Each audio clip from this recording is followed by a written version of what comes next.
cheat wild. Cause my hitters gon' die, don't die. The real hitters gon' shine, and my people gon' rise. Cause we're born to win, yeah. I ain't saying how the hell do I not have the bill? I swear this thing is a real dog. I play it fan off, the cowards so they can't feel. The wife try to console me like it's coming, baby, chill. She don't understand, I'm the only one that's real. I remember the 3rd grade, them kids, they had waves. I had them BDBDs, you know that's Zimbabwe grade. So they do shades and your boy hit the stage, press play, and all the chicks was like, yeah. While boys was moving bricks, I was moving chips, yeah. If she gave me calculus, gave her a mouthful of it. Heat rose to this thing, boy, I bet on myself.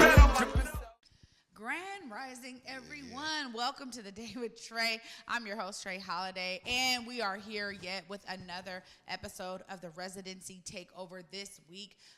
That is the only reason y'all have seen me in this same outfit Monday, Tuesday, and Wednesday. And you know I don't get down like that. So you know I got to give you a little caveat when that happens. But I'm excited because we've been able to talk to Alyssa King, to Darajai Haru, and now I get to talk to my brother Jace about the work of the residency. And I'm excited. But of course, it's the top of the show. So it's a great time for you to participate with us by tagging and sharing this stream right now. That's right. Go ahead. Tag and share the stream with folks who you feel could benefit from a daily dose of dopeness right here on the Day with Trae. And if you cannot watch us, we definitely have you covered. You can listen to us anywhere you find your favorite podcast. Just search Converge Media Network and the Day with Trae. Y'all will find me on Google, Spotify, iTunes, SoundCloud, Apple Music, whichever platform is your favorite. Go ahead and search for us and you will find us there.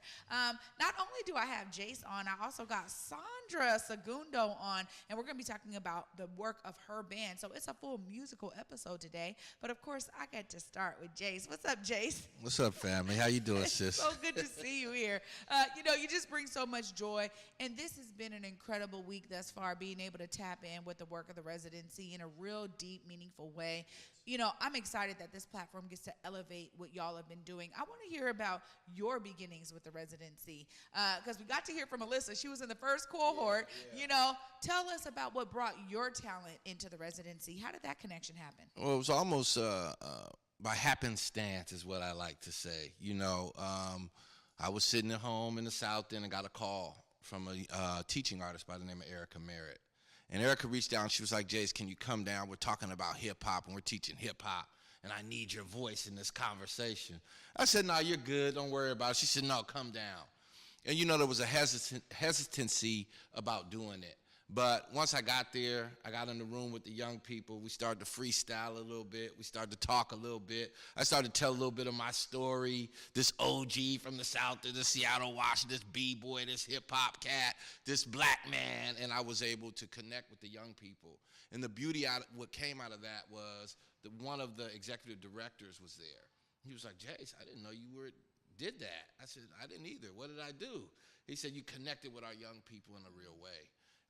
It was authentic. It was genuine. How do we make sure we keep that going? And I said, well, you know, I love young people. I love the responsibility of giving to who much is given to, which I was. My parents were givers. My community were givers. And so this was my job to come back and share a little bit of what I know in hip-hop. Jace, well, you definitely command so much great energy, and I'm not shocked at all that you were able to connect with those youth first round out the gate. Yeah. That's just how you get down, but it's also because you do have such a rich history of being in the music industry, being somebody who loves hip-hop, and you've always had such great messaging in your music. You know, I've been able to have you on with Miss Felicia V. Loud, come on you know, now. Black Stay Stacksin'. Come on now. So we know that you have this history, but for those who may not know, I mean, tell us about some of your beginnings in hip hop and what made you really become the MC you are today. How much time we Look, got, Trae? I know. Just give us the brief version. I'll give you a brief version. I started in hip hop in the late 80s. Was a baby of hip hop. Grew up on hip hop. Grew up with revolutionary. Grew up with knowledge. Grew up with consciousness. So when I was able to share that through music, one of the main things was that you stayed true to self.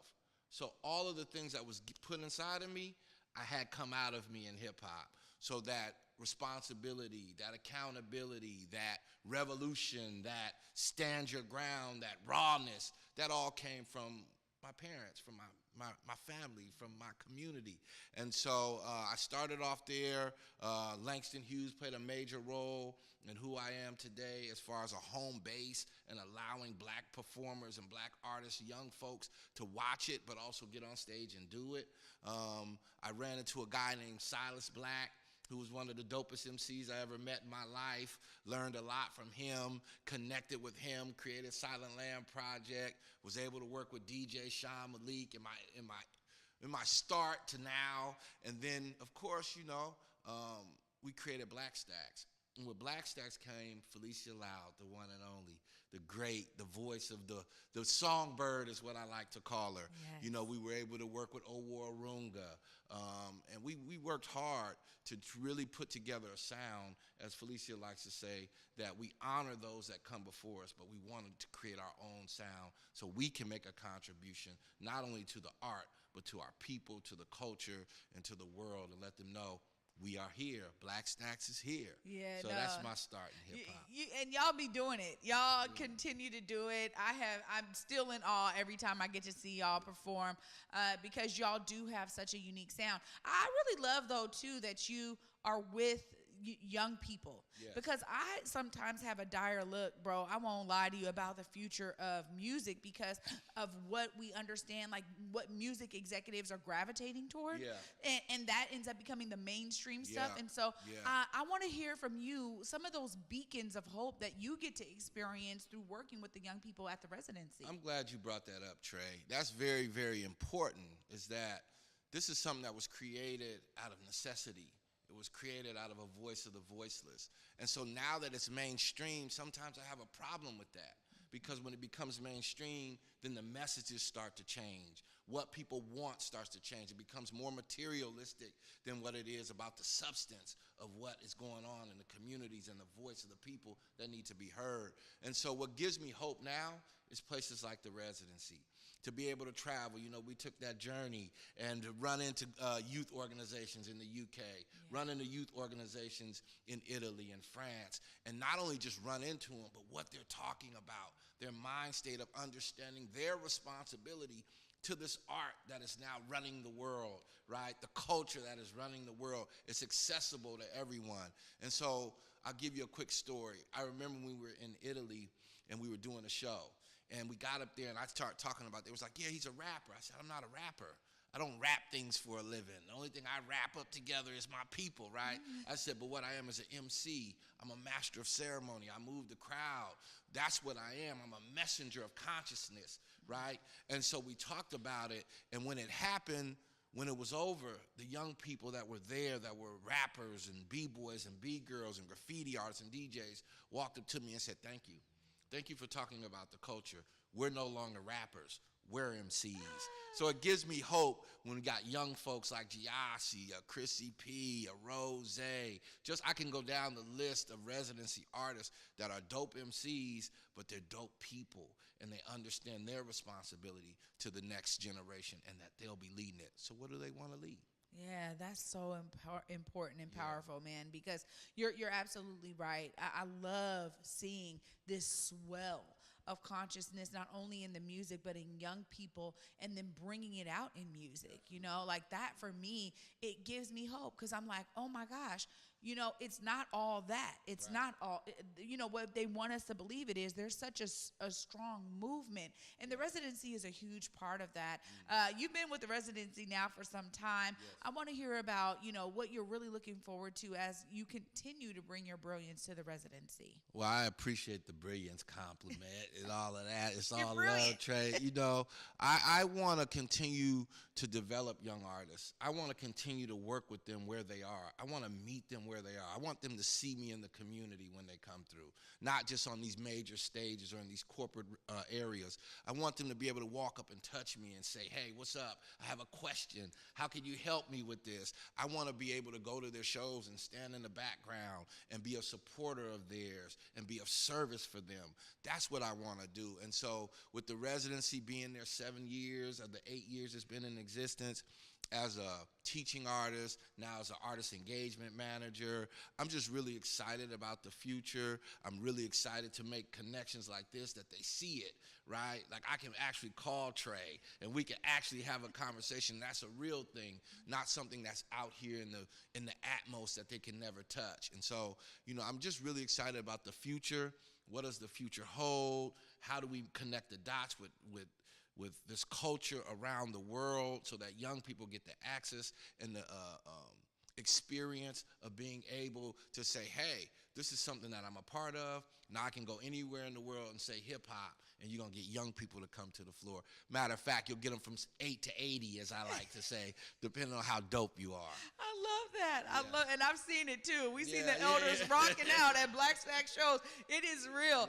Because again, people really tap in with the messaging, and that's always going to be key in terms of moving the music forward. Yes. But I also love to hear that you're still so passionate and excited to really engage with these young folks. I mean, already throughout the week, hearing from Alyssa, one of the first members of the first cohort, talking to Darajai and understanding like, he's so pumped because he's getting exposed to the professional side of music. And it's not just something he needs to go do in his closet producing beats. Right. He's like using some of the dope technology and the dope opportunities that the residency is providing him. Absolutely. And so for me, it's just been a pleasure to really dive into the residency this week. Of course, y'all got the summer intensive. Y'all got other opportunities. I know y'all had teaching artist stuff going on. I want you to look right there. Let the folks know, how do they tap in, Jace? Hey, yo. Come join the residency, Summer Intensive 2023 at Washington Hall. Starts August 1st through August 30th. Go to the residencyseattle.org and fill out an application. Come join, and let's have a great experience together. Absolutely. Great experience indeed. Yes. I'm excited to connect with y'all, to continue to connect. And also, I'm telling you, to see those young artists on that Juneteenth stage, man, it was a great reminder of like, this is what we're talking about when we're talking about pouring in, because they were both so grateful. I mean, Vic Dax texted me the next day like, straight up, thank you for that. Like, thank you for that opportunity. And Tajay walked off stage and just gave me a big old hug. She's like, oh my God, thank you. That right there is a real reminder for me of how the residency is so key to our community, pouring into these young people. Jace, thank you for what you do. Absolutely, and thank you, and thank Converge for giving us a platform to share this, not just locally, but globally. Pouring into young people, the biggest reward I get, I like to tell people, is watching them do that, watching them have the experience with you.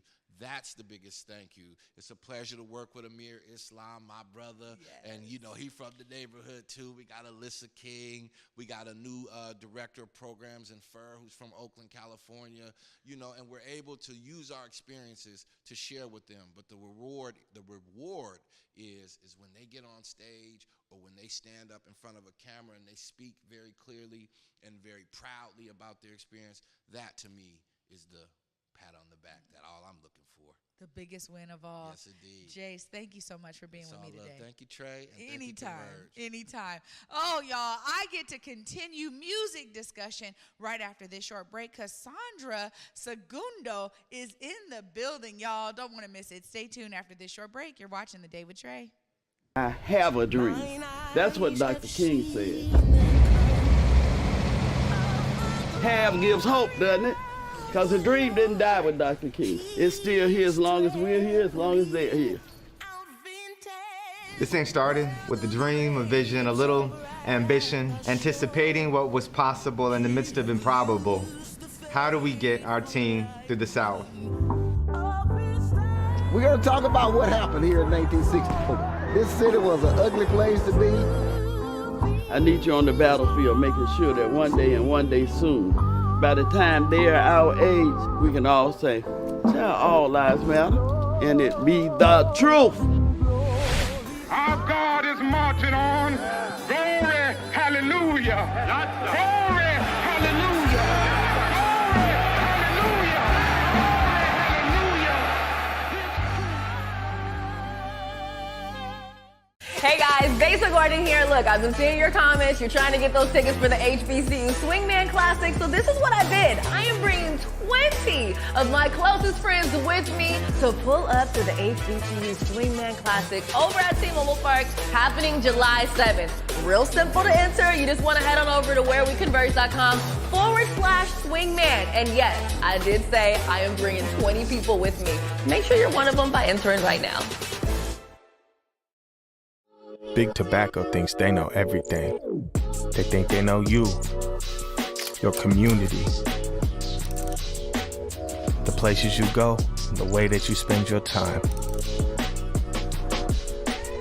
They think they got you all figured out, down to a formula, a calculation based off of numbers of what they think they know. Show them they're wrong. Learn more at theythinktheyknowyou.org. 1 in every 500 African Americans in the U.S. suffers from sickle cell disease. 1 in 3 African American blood donors is a match for patients with sickle cell. 1 appointment to donate blood with the American Red Cross can help save a life. Will you be that one? Visit redcrossblood.org/ourblood today to schedule an appointment at a location near you. Hey, I'm Basic Gordon. You may have heard my voice on Hits 106.1 or seen me on Converge Media, but now I'm coming to TV. I'm hosting the newest show on Fox 13 called Back to Basic. Check us out every weekend for the hottest topics, interviews, the latest trends, and uplifting stories. We're going to have so much fun, and teens, we got you too. Back to Basic Saturday nights, 10:30 on Fox 13, and Sundays at 10 a.m. on Fox 13 Plus. Welcome back, everyone, to The Day with Trae. I'm your host, Trae Holiday. Joining me right now is Sondra Segundo. You got to tell me the band name again, because this is a really fire name, and I do not want to mess it up. Khu.éex. Khu.éex. Khu.éex. Yes. Oh, my gosh. Sondra, tell me about your beginnings in music and bringing your talent to Khu.éex. Well, I've been singing since I was a little girl. I came out the womb singing, and I grew up singing in Rainier Beach Church gospel choir. But I was also taught by my Haida elders in our village how to sing in my language, which is now one of the most critically endangered languages in the whole world because of colonization. And so 5 years ago, I was recruited to this amazing band, Khu.éex, that was founded by Bernie Worrell from Parliament, and Preston Singletary and Skerrick and Captain Rob. And, they were looking for a native singer that sang in the Alaska Native languages, and somebody told them about me. And here I am 5 years later, been with the band, and we're about to drop some, 3 new albums and a documentary. But so this will be album number 6 that we are about to drop, 5 and 6, and then a documentary album. Well, this is really exciting. I mean, you're talking about legend when you talk about Parliament, but honestly, there's a level of intentionality that has to be there when you think about bringing your indigenous language to the music scene. Tell us how you've been able to bridge that gap to make sure that it's more widely known and that you're using that language as almost, it seems like a protest, like, yo, we are here, we are still thriving. Tell us about how you're able to infuse that in the music. Yes. My elders, so they were the survivors of the boarding school system. My grandparents were the last one to have to go through that system. And they created the system to erase us. But behind closed doors and closed curtains, our elders were still teaching us our culture, still teaching us how to be proud, because they couldn't take it. That's one thing they couldn't take from us, was who we've been since time immemorial. We can't even remember how far back we've been on this land. And what all their ways of trying to erase us didn't work. And it did a lot of damage. But the fact that my elders continued to teach me the songs, continued to teach me the language, I felt like, it was my responsibility to share it and pass it on to the next generation, and by any means necessary, by using whatever talents Creator gave us as individuals. And so mine, was singing gospel. My elders learned how to sing the songs, the gospel songs, and translated them to our language, which was a time capsule for our unique dialects. Out of 20 dialects, in the Haida language, only 3 survived. And I speak the Alaskan dialect. And there's no fluent speakers left. And so we have a job to do, and it's not going anywhere on our watch. We're going to keep it alive. It used to be an oral language only, but now it's written. So now we could text each other. I have a children's book that I'm translating completely into the Haida language. And so just whatever I can do to keep our language alive and thriving. And in a cool band like Khu.éex, we have another member, Air Jazz, who sings in the Tlingit language. And the word Khu.éex, the name of our band, is the word for potlatch in our language, which is sacred ceremony, sacred times, And so he raps in his Tlingit language, I sing in the Haida language, and we're sister tribes. We grew up next to each other, loving each other, warring against each other, talking smack and joking around with each other, but we're just sister tribes, and so that's just how we do it. Well, I'm so thrilled that you could come on today. I mean, this is really shining a light on something I didn't know about. I mean, we hear about this kind of more generalistically speaking. We already know about the mass, slaughter of millions of indigenous folks. And I'm so inspired to know, like, there are folks like you pushing to ensure that these languages stay alive and that the culture stays alive and that folks understand the people are still here. That's important. How do your audiences resonate with y'all speaking in these indigenous languages in Khu.éex? They're so thankful and proud and excited that there's just this new it's a revival, basically, just a revival of our language, and we're basically picking up where our elders left off, where they were amazing composers, storytellers, musicians, artists. The art has survived very strongly, even though, a lot of it ended up in private collections.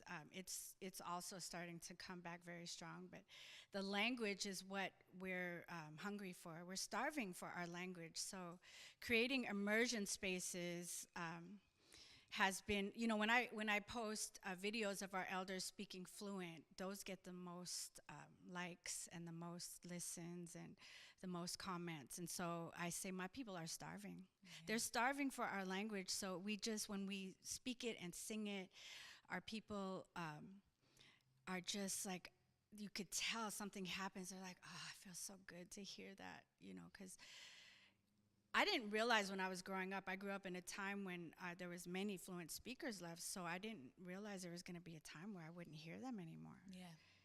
And so that time happened, and we're just at that point where we're starving for our language, and, and that's why it's in the way that they treated our elders in the boarding schools. Generational trauma is very real.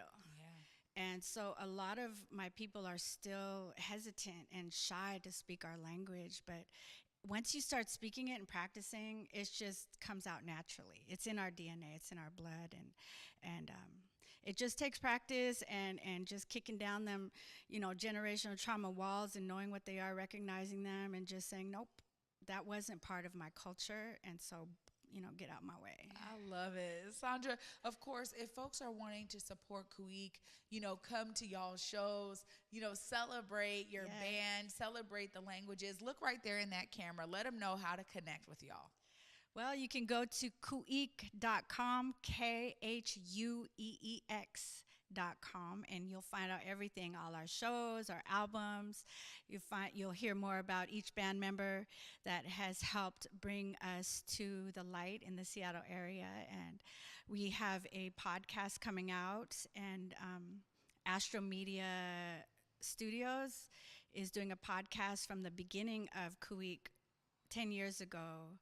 And every podcast brings us closer to now, where we are today. And We're going to be at on July 13th at Volunteer Park. We're doing a free show.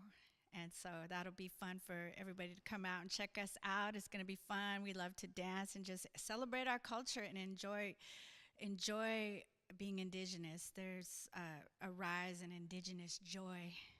And that's what we want to bring when we go out there and just have a good time with the people, just continuing to spread our love for our culture and our language.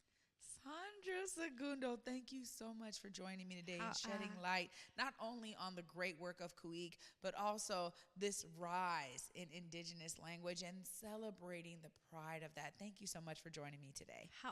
Guang. Thank you, dear one. It's an honor to be here. Absolutely. Y'all, look at this. I mean, what an amazing episode. I'm going to wrap it all up right after this short break. Stay tuned. You're watching The Day with Trae.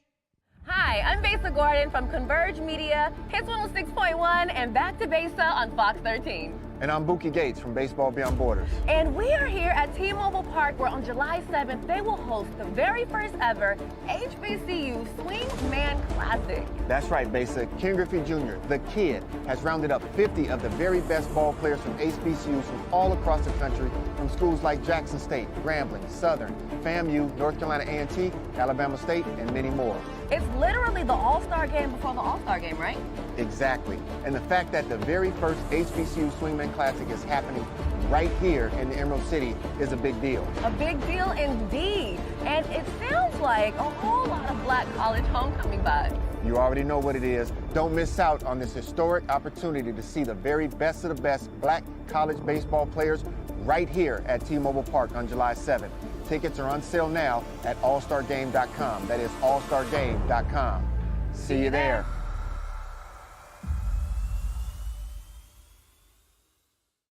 Big Tobacco thinks they know everything. They think they know you, your community, the places you go, and the way that you spend your time.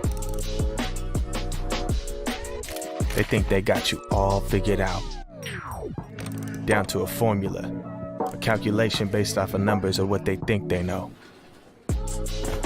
Show them they're wrong. Learn more at theythinktheyknowyou.org. 1 in every 500 African Americans in the U.S. suffers from sickle cell disease. 1 in 3 African American blood donors is a match for patients with sickle cell. 1 appointment to donate blood with the American Red Cross can help save a life. Will you be that one? Visit redcrossblood.org/ourblood today to schedule an appointment at a location near you. COVID-19 hurt my income, my health, and my family. We were about to lose our home when we heard we might be eligible for homeowner assistance funds from the government. We called 1-877-894-HOME, and a housing counselor stepped in. They talked to our lender and saved our home. Because falling on hard times does not have to mean losing your home. Federal funding details at washingtonhaf.org. Hey, I'm Besa Gordon. You may have heard my voice on Hits 106.1 or seen me on Converge Media, but now I'm coming to TV. I'm hosting the newest show on Fox 13 called Back to Besa. Check us out every weekend for the hottest topics, interviews, the latest trends, and uplifting stories. We're going to have so much fun, and teens, we got you too. Back to Besa Saturday nights, 10:30 on Fox 13, and Sundays at 10 a.m. on Fox 13 Plus. Welcome back, everyone, to The Day with Trae. What a phenomenal week it's been to be able to dive in for Monday, Tuesday, and Wednesday with the residency, but to also end with the inspiring story of Sondra bringing her language into the band Khu.éex, and also the fact that we understand it's on us to continue our cultures. We can't expect for anyone else to do that. Loved all of the stories that she just shared with us in terms of how people are resonating with it, how it's coming back, how she said it's in the blood, it's in the DNA. I love that. Also, huge shout out to Jace for all of the ways that he pours into young people at the residency, bringing his brilliance in hip hop and emceeing to these young folks. It's phenomenal to have both of them on today. And y'all know I was inspired. I want y'all to be inspired. Find your ways to see yourself as a part of the solution. Connect with the residency. Connect with Khu.éex. 2 opportunities for you to be a part of the solution right there at your front door. I just gave them to you. Go ahead and dive in so you too can be a part of the amazing brilliance around you. And of course, y'all, for me, until tomorrow at 11 a.m.